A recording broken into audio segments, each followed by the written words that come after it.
পশ্চিমারা মুখে সবসময় ঢাক ঢোল পিটিয়ে এটা প্রমাণ করতেই ব্যস্ত থাকে যে রাশিয়ার চেয়ে কোনো অংশে কম নয় তারা, আর তাই ৭-৫ না ভেবে সমানে দিয়ে যায় ইউক্রেনকে সামরিক সহায়তা।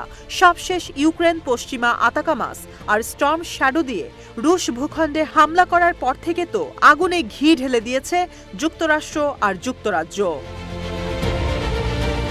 ক্ষোভে পাগলপ্রায় অবস্থা পুতিনের।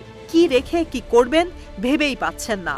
ব্যালিস্টিক মিসাইল দিয়ে তার দেশে হামলা হয়েছে, এর জবাব দিতে ইউক্রেনে ওরেশনিক ব্যালিস্টিক মিসাইল ছুড়েছে রাশিয়া।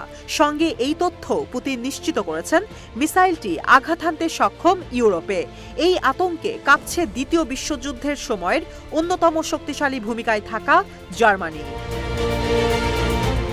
দ্বিতীয় বিশ্বযুদ্ধের পর দেশটির আর বাংকারের প্রয়োজন পড়েনি। দ্বিতীয় বিশ্বযুদ্ধের সময় থেকে এখন পর্যন্ত দেশটিতে ৫৭৯টি বাংকার রয়েছে, কিন্তু পুতিনের ভয়ে রীতিমতো বাংকার বাড়ানোর পরিকল্পনা করছে বার্লিন। স্বরাষ্ট্র মন্ত্রণালয় থেকে নির্দেশনা এসেছে, প্রয়োজন পড়লে সরকারি বেসরকারি ভবনকে রূপান্তর করা হবে বাংকারে। সঙ্গে কার পার্কিংয়ের বেসমেন্ট, পাতাল রেল স্টেশন, রাষ্ট্রীয় মালিকানাধীন ভবন আর ব্যক্তিগত সম্পদও প্রয়োজনে আশ্রয়কেন্দ্র হিসেবে ব্যবহৃত হতে পারে। বাংকার আর জরুরি আশ্রয়কেন্দ্রের জন্য তৈরি করা হয়েছে ফোন অ্যাপ সহ ডিজিটাল ডিরেক্টরি। সাধারণ মানুষ আগ্রহী হয়ে নিজেদের বেসমেন্ট আর গ্যারেজ পরিণত করতে পারে শেল্টারে। স্বরাষ্ট্র মন্ত্রণালয় বলছে, বড় প্রকল্প বাস্তবায়নে সময় লাগবে, কিন্তু দেশে বাড়ানো হবে বোমা শেল্টার। স্নায়ুযুদ্ধ আর দ্বিতীয় বিশ্বযুদ্ধের পর থেকে ৮,৩০,০০,০০০ জনসংখ্যার দেশে মাত্র ৫% বাংকার রয়েছে। শত্রুপক্ষের যে কোনো হামলা থেকে বাঁচতে আশ্রয় পাবে ৪,৮০,০০০ নাগরিক।